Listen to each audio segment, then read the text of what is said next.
Hello everyone, welcome to the African Diaspora News Channel. French oil giant Total faces lawsuit over violation in Uganda. Oil giant Total is accused of not addressing the human and environmental impact of an oil field in Uganda. The case was brought by human rights groups who accused Total of failing to properly compensate farmers, removing them from their land. Thousands of people who have been moved from their villages to make way for the development say they were forced to accept compensation of just $1,000 an acre. Most of the people that took compensation for their land cannot find any land with the $1,000 elsewhere, so they are forced to stay in a rental house. The people that refused the compensation are facing hardship. I was cultivating my land, I pay my school fees to my children, and I used to go to good hospitals. But after they came, their life became harder. They stopped me using my land. It is estimated that the oil project is going to affect over 50,000 people. They are given $1,000 for a whole acre of land. Not to mention, it is a land that has oil underneath the ground. Total will go ahead and make billions. And yet they don't have the decency to compensate the people fairly. These people lost their farms, their homes, their lands, their livelihood, and then they give them $1,000. What are they going to do with the $1,000? Total's revenue in 2018 was over $209 billion. So they have the means to compensate those people fairly. The French company Total is not new for causing controversies. This company doesn't give a damn about the people or the country that they get wealthy off of. All they care about is making their billions. The bigger question we should ask as Africans is, what is Museveni doing about this as the president of Uganda, who is responsible for the people?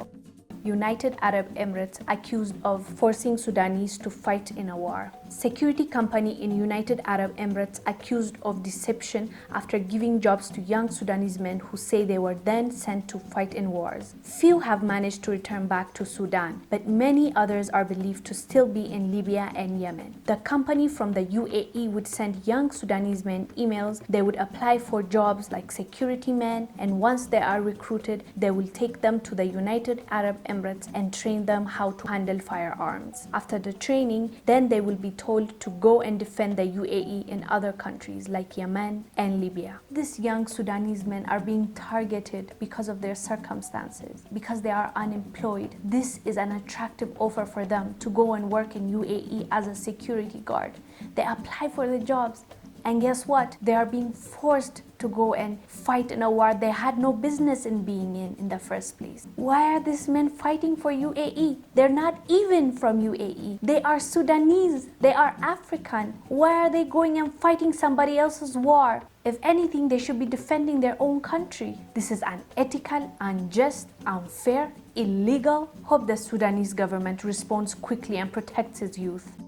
In another news, Democratic Republic of Congo moves to monopolize about 25% of all cobalt exports. DRC produce about 60% of the world's cobalt. Most of that is extracted by industrial operators like Glencore and China Molybdenum, with artisanal miners accounting for about a quarter of output. Democratic Republic of Congo set up a new state company to manage the country's artisanally mined cobalt. DRC granted the new company a monopoly to purchase and market all cobalt that is not mined industrially in an effort to exert greater influence over prices. Mines Minister Willy Kitabo Samsoni told Reuters, quote, "The easiest thing for us is to be financed by the Congolese state, but if the state cannot raise the funds to buy all the artisanally mined cobalt, then the state will have to enter into partnership with a company." Willy added, the new company enterprise, General du Cobalt EGC, would be managed independently by state mining company Geka Mines. Hope this means they will benefit now more than ever from their own natural resources. Because in this day and age, we use cobalt almost